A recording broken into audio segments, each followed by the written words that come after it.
Assalamualaikum warahmatullahi wabarakatuh. Perkenalkan, saya Asara Bilowo, SST MKes. Saya merupakan dosen di Prodi D3 Keperawatan Poltekkes Kemenkes Pangkal Pinang. Di sini, saya akan menyampaikan ujuk kerja di bidang pengajaran, yaitu mata kuliah keperawatan gawat darurat sebanyak 2 SKS praktikum. Saya akan menyampaikan rencana pembelajaran semester yang telah saya susun bersama tim tentang mata kuliah keperawatan gawat darurat ini, di mana mata kuliah ini membahas tentang asuhan keperawatan yang diberikan kepada individu dan keluarga yang mengalami kondisi yang mengancam kehidupan atau cenderung mengancam kehidupan yang terjadi secara tiba-tiba. Pada akhir perkuliahan, diharapkan mahasiswa mampu menguasai konsep keperawatan gawat darurat, mahasiswa mampu menguasai konsep prinsip bencana dan kejadian luar biasa, mahasiswa mampu menguasai asuhan keperawatan gawat darurat dan prosedur tindakan kegawat daruratan, dan juga mahasiswa mampu menguasai dasar-dasar pertolongan pertama gawat darurat, sistem tubuh, dan trauma. Berdasarkan capaian pembelajaran mata kuliah tersebut, bahan kajian pada mata kuliah keperawatan gawat darurat ini antara lain konsep asuhan keperawatan pasien dengan gawat darurat, konsep dan prinsip pelaksanaan bantuan hidup dasar, proses asuhan keperawatan gawat darurat, serta praktik asuhan keperawatan pasien dengan gawat darurat. Adapun untuk referensi yang kami gunakan terdiri dari referensi utama dan referensi pendukung. Sebagai referensi utama dari mata kuliah ini adalah Jainur Rahma tahun 2022 tentang konsep dan sistem keperawatan gawat darurat.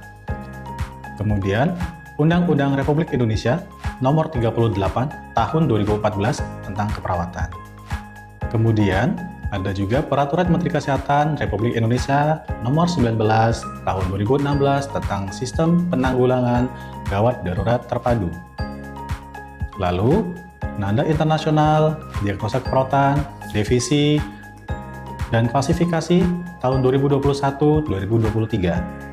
Kemudian, tentang Pedoman Standar Prosedur Operasional Keperawatan yang diterbitkan oleh Tim Pokja Pedoman SPO DPP PPNI.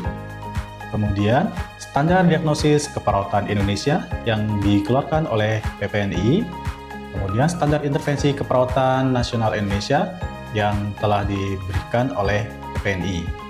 Dan juga ada Standar Luaran Keperawatan Indonesia yang juga dikeluarkan oleh DPP PPNI Pusat. Lalu kemudian, untuk referensi pendukung yang kami gunakan di mata kuliah ini, kami juga mengambil dari buku referensi dan artikel publikasi hasil penelitian yang telah dilakukan oleh dosen-dosen Poltekkes Kemenkes Pangkal Pinang. Pembelajaran pada mata kuliah ini kami lakukan dengan kombinasi antara metode Teacher-Centered Learning dan Student-Centered Learning.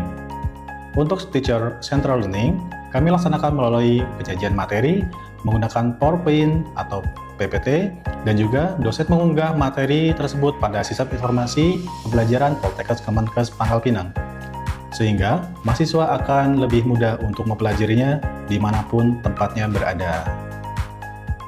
Kemudian, sebagian pokok bahasannya juga menggunakan metode Student-Centered Learning. Pada metode ini, dosen akan mengarahkan serta mendorong dan memfasilitasi mahasiswa agar supaya dapat mencari, menemukan, memahami, dan menjelaskan mengenai berbagai konsep dalam mata kuliah. Pada mata kuliah keperawatan gawat darurat ini, dosen memberikan materi dahulu berupa PowerPoint dan kemudian memberikan demonstrasi tentang tindakan keperawatan yang akan dipelajari oleh mahasiswa. Kemudian, dosen akan meminta mahasiswa meredemonstrasikan tindakan tersebut. Perkuliahan ini dilaksanakan selama 2 jam praktikum pembelajaran. Secara rinci, aspek-aspek yang akan dinilai untuk menentukan nilai akhir dalam perkuliahan ini antara lain adalah tugas individu 15%, kuis 10%, UTS praktikum 15%, UTS teori 20%, UAS praktikum 20%, dan UAS teori 20% dengan total pertemuan selama 16 kali pertemuan. Untuk evaluasi UTS dan UAS teori, mahasiswa harus menyelesaikan soal-soal yang sudah dimasukkan ke LMS Poltekkes Kemenkes Pangkal Pinang dan dikerjakan tepat waktu. Kemudian, untuk UTS dan UAS praktikum, mahasiswa diminta untuk membuat hasil proyek tentang video pembelajaran atau tentang tindakan-tindakan keperawatan gawat darurat yang sudah dipelajari selama perkuliahan. Dan hasil proyek tersebut diupload ke LMS Poltekkes Kemenkes Pangkal Pinang. Berikut saya sampaikan video proses pembelajaran yang saya lakukan. Selamat menyaksikan. Bismillahirrahmanirrahim. Assalamualaikum warahmatullahi wabarakatuh.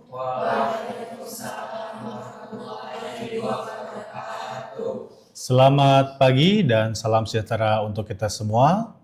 Baiklah teman-teman, di kesempatan pagi hari ini kita akan belajar tentang mata kuliah keperawatan gawat darurat dengan topik resusitasi jantung paru. Sesuai dengan RPS kita, yaitu pertemuan ke-9 ini adalah kita belajar tentang resusitasi jantung dan paru. Baiklah teman-teman sekalian, sebelum kita mulai perkuliahan, marilah kita berdoa. Berdoa menurut agama dan keyakinan masing-masing, dipersilahkan. Baiklah teman-teman, sebelumnya saya akan mengabsen kalian dulu ya. Arinda Dita Maharani. Hadir, Pak. Dandi. Hadir, Pak. Dina Apriliani. Hadir, Pak. Diah Ayu Pitaloka. Hadir, Pak. Ega Mustika. Izin, Pak. Untuk Ega hari ini sakit dan suratnya sudah dikirim lewat via WA. Baik, terima kasih. Ella Saputri. Hadir, Pak. Tommy Marta Dinata. Baik, terima kasih. Adakah yang sudah pernah melakukan RJP? Belum ya? Baik. Hari ini kita akan belajar bersama tentang RJP. Dan untuk tujuan pembelajaran hari ini ada beberapa yang harus kita capai, yaitu antara lain, kalian harus menguasai konsep tentang RJP itu sendiri. Selanjutnya, kalian harus menguasai tentang CAB, yaitu Compression Airway and Breathing. Kemudian, kalian harus menguasai konsep tentang penolong yang bisa melakukan RJP. Dan kemudian, kalian harus bisa mensimulasikan atau mendemonstrasikan bagaimana cara memberikan RJP dengan baik dan benar. Oke, baiklah teman-teman, terkait dengan konsep RJP sendiri, jadi di dalam RJP itu pastinya ada korban ya. Ada korban yang dia mengalami henti jantung dan henti nafas. Sehingga ketika korban henti jantung dan henti nafas, kita harus segera menolongnya. Karena kalau tidak segera ditolong, aliran darah yang menuju otak itu bisa berkurang atau berhenti, sehingga otak kita atau otak korban yang mengalami henti jantung itu bisa mengalami kerusakan, sehingga akan mengakibatkan kematian batang otak, sehingga pasien bisa meninggal. Nah, untuk konsepnya, semua orang pada dasarnya itu bisa menjadi penolong atau bisa memberikan RJP. Akan tetapi, akan lebih baiknya ketika semua orang itu bisa mempelajarinya. Karena setiap orang bisa jadi penolongnya.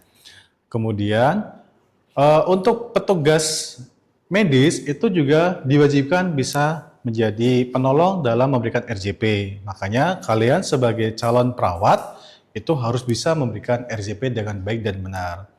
Kemudian, ada konsep CAB, Compression Airway dan Breathing. Jadi, untuk RJP ini sendiri ada satu siklusnya 30 kompresi dan 2 ventilasi, dan itu bergantian. Selama 5 siklus, kita berikan kompresi dan ventilasi 30/2, setelah itu dievaluasi. Untuk RJP berkualitas tinggi sendiri, itu kita harus ada memberikan 30 kompresi dan 2 ventilasi dengan kedalaman sekitar 5 cm atau sekitar 2 inci, 5-6 cm. Kemudian kecepatannya adalah 100 hingga 120 kali per menit kompresi.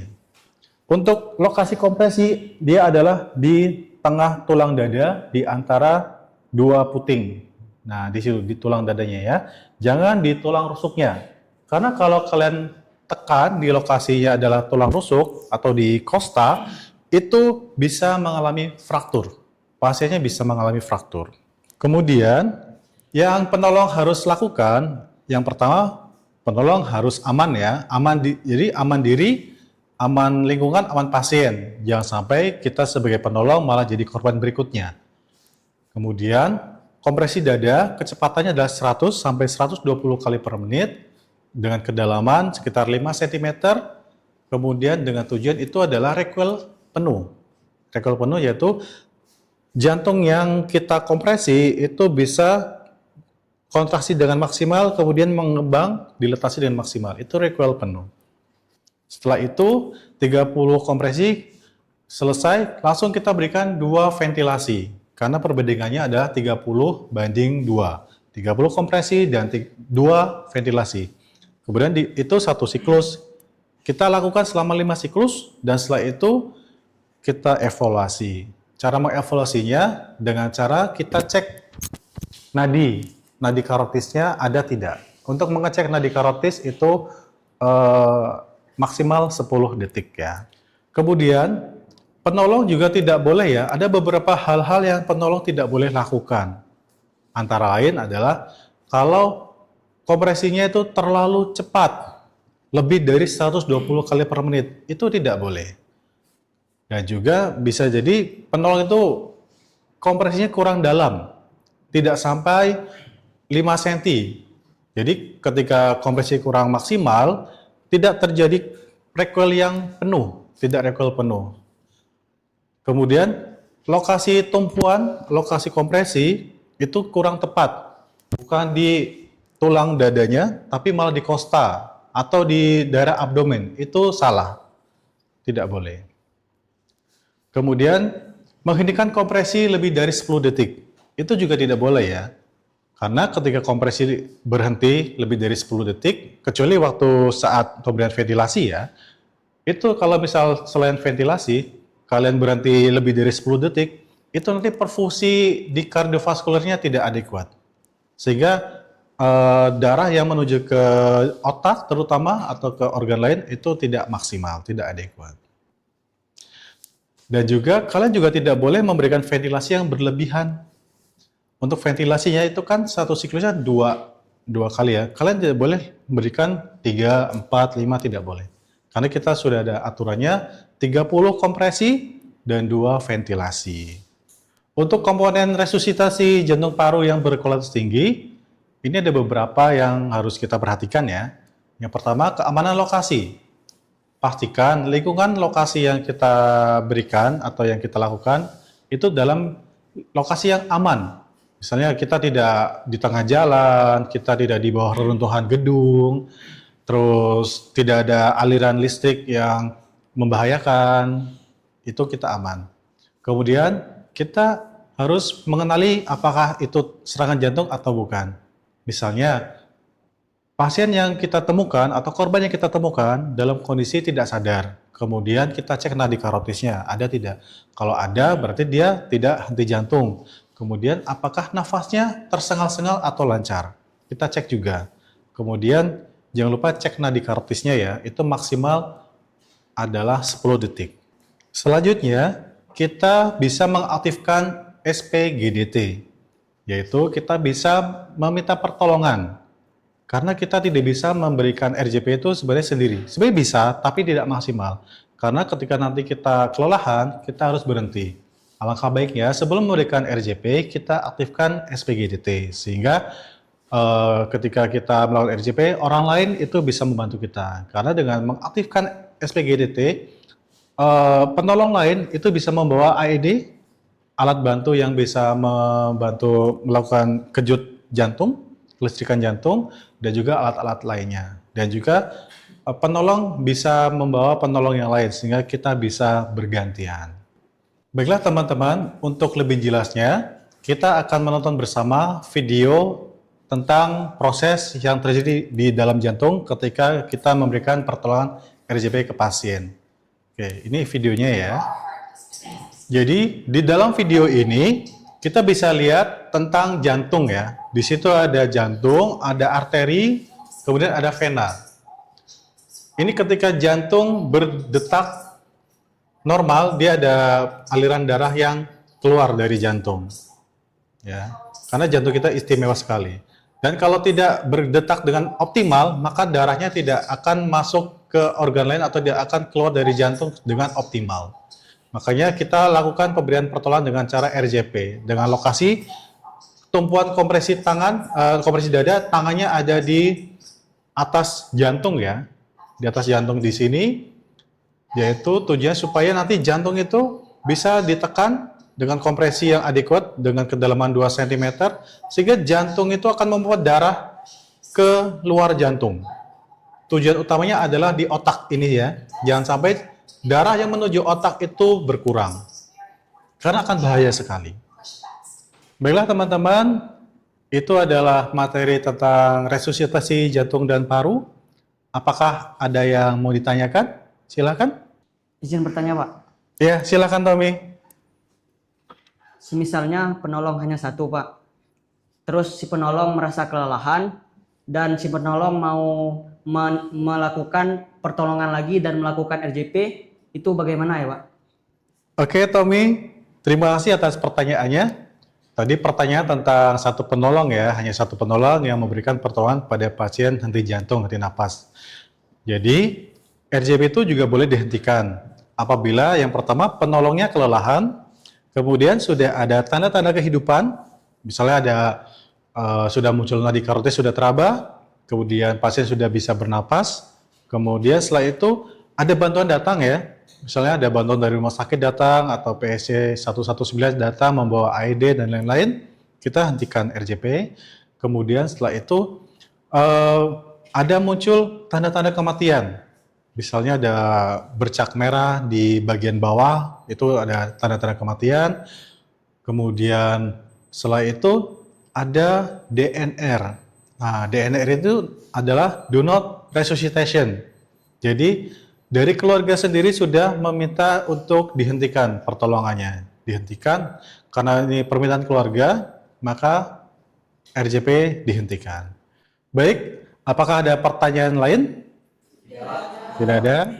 Oke, saya akan mempraktekkan, saya akan mendemonstrasikan cara memberikan pertolongan RJP ya. Tommy bisa bantu saya? Baik, yuk mari kita praktekkan. Jadi untuk memberikan pertolongan RJP, pastikan juga ada 3A ya. Aman diri, aman pasien, dan aman lingkungan. Kita harus pastikan semua itu aman. Oke, kalau sudah aman, kita cek respon pasien. Ini contohnya di ruangan ya. Kita pakai suara dulu, kita panggil, Bapak, Bapak. Kalau nggak ada respon, kita tepuk pundaknya pelan-pelan sampai nanti kalau nggak ada respon kita kuatkan. Bapak, Pak, bangun Pak. Pak, bangun Pak. Nah ini tidak ada respon. Setelah itu kita cek nadi karotisnya, maksimal 10 detik. Tidak ada nadi karotis. Kalau tidak ada nadi karotis, kita call for help. Panggil bantuan. Tolong panggil bantuan. Di sini ada pasien tidak sadarkan diri. Tolong kirim bantuan segera. Oke. Nah, di sini udah call for help. Soalnya Tommy tolong bantu ya untuk ventilasinya. Nanti kecepatannya kayak ini.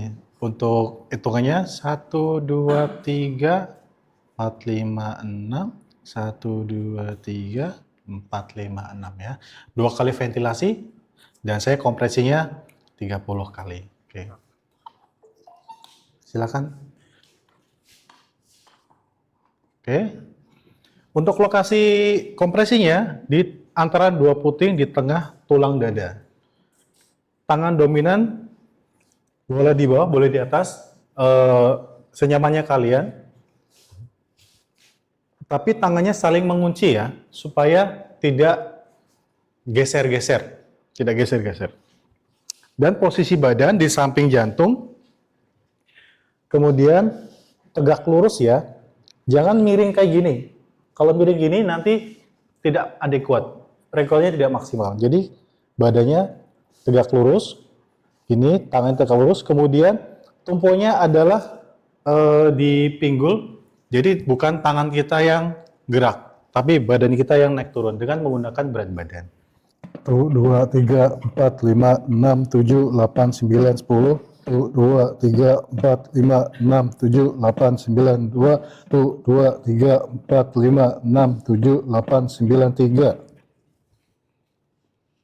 1, 2, 3, 4, 5, 6.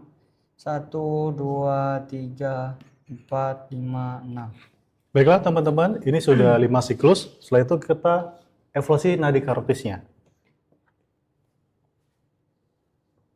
Baiklah, ini nadi karotis sudah teraba.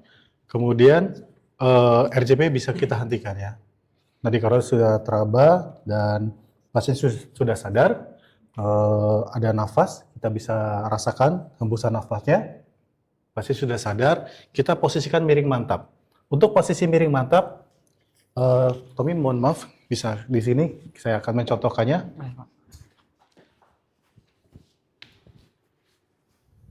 Dengan posisi pasien itu miring ke kanan, oke? Baiklah, untuk posisi recovery kita bisa memposisikan pasien ya, dengan miring ke kanan, tangannya seperti ini, lututnya nekuk, kemudian kita tarik. Nah, miring seperti ini ya, ini namanya posisi recovery. Jadi posisi jantung tidak tertekan dan ini menghindari pasien dari aspirasi, tidak ada resiko lidah tertelan ya, sehingga ini kalau ada cairan, ada sekret dari mulut atau dari hidung tidak masuk ke saluran pernapasan. Baiklah, untuk selanjutnya saya minta tolong kepada Aulin dan Dandi untuk mempraktekkan ya. Bersedia? Siap, Pak. Oke, silakan bersiap-siap. Oke. Aman diri, aman pasien, aman lingkungan. Cek respon pasien. Pak. Pasien tidak merespon. Cek nadi karotis. Nadi tidak teraba. Panggil bantuan. Tolong. Di sini ada pasien tidak sadarkan diri. Segera panggil bantuan. Lakukan RJP. 1, 2, 3, 4, 5, 6, 7, 8, 9, 10. 1, 2, 3, 4, 5, 6, 7, 8, 9, 20. 1, 2, 3, 4, 5, 6, 7, 8, 9, 30. 1, 2, 3, 4, 5, 6. 1, 2, 3, 4, 5, 6.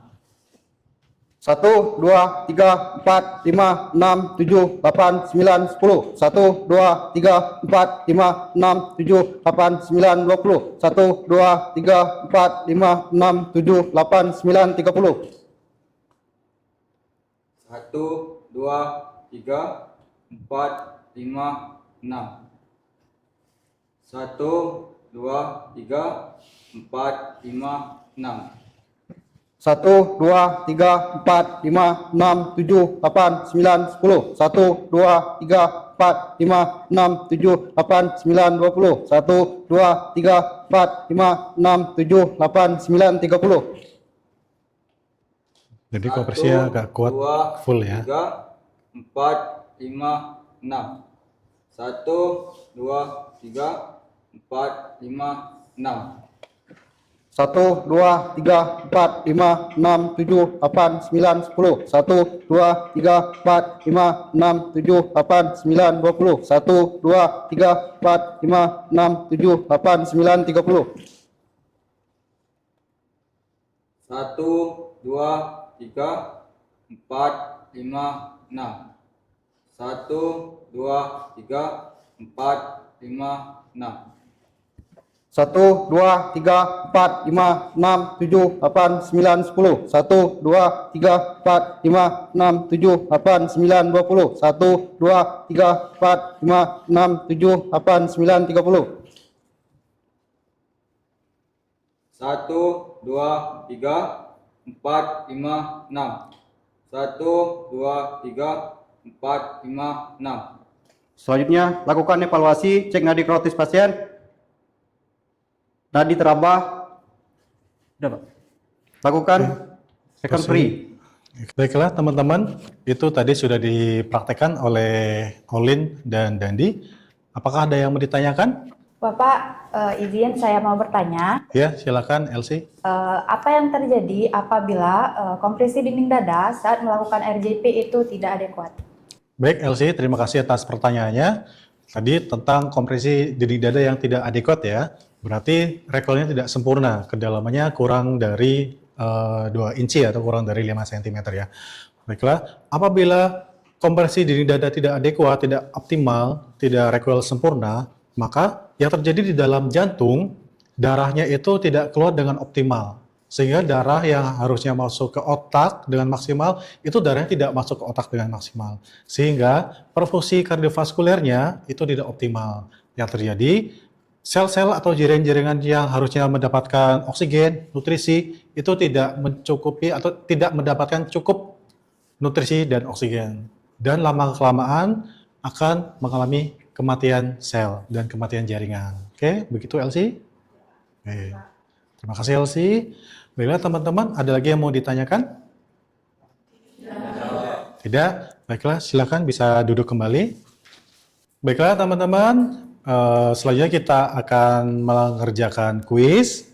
Saya sudah memasukkan soal-soal kuis di dalam LMS Poltekkes Kemenkes Pangkal Pinang. Silakan bisa dibuka, kita kerjakan sekarang.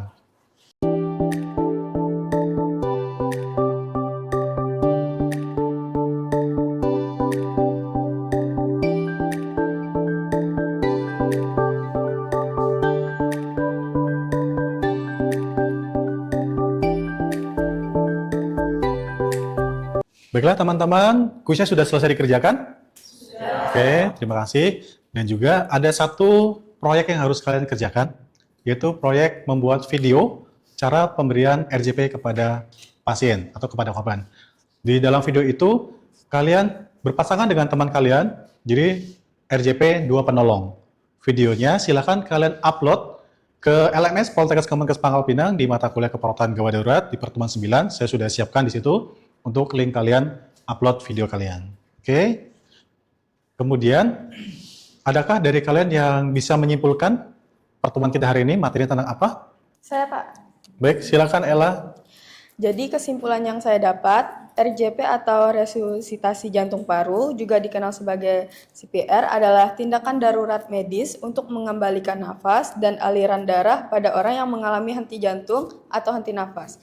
Tindakan ini penting dilakukan segera dalam waktu 4 menit untuk mencegah kerusakan otak. Oke, terima kasih Ella atas kesimpulan yang sudah disampaikan. Untuk materi hari ini, saya rasa cukup sekian. Untuk tugas-tugasnya, jangan lupa di-upload ke LMS Poltekkes Kemenkes Pangkal Pinang ya. Kemudian minggu depan kita akan bertemu di jam yang sama, di hari yang sama, di jadwal berikutnya. Sebelum kita akhiri pertemuan hari ini, kita berdoa menurut agama dan keyakinan masing-masing. Berdoa dipersilahkan. Berdoa selesai. Terima kasih atas perhatiannya. Kurang lebihnya saya mohon maaf. Selamat pagi. Wassalamualaikum warahmatullahi wabarakatuh. Oke. Demikian tadi video pembelajaran yang saya lakukan secara tatap muka. Semoga video ini dapat bermanfaat bagi kita semua. Akhir kata, saya ucapkan terima kasih. Salam sehat selalu. Saya Asara Bilowo, SSTMKes. Wassalamualaikum warahmatullahi wabarakatuh.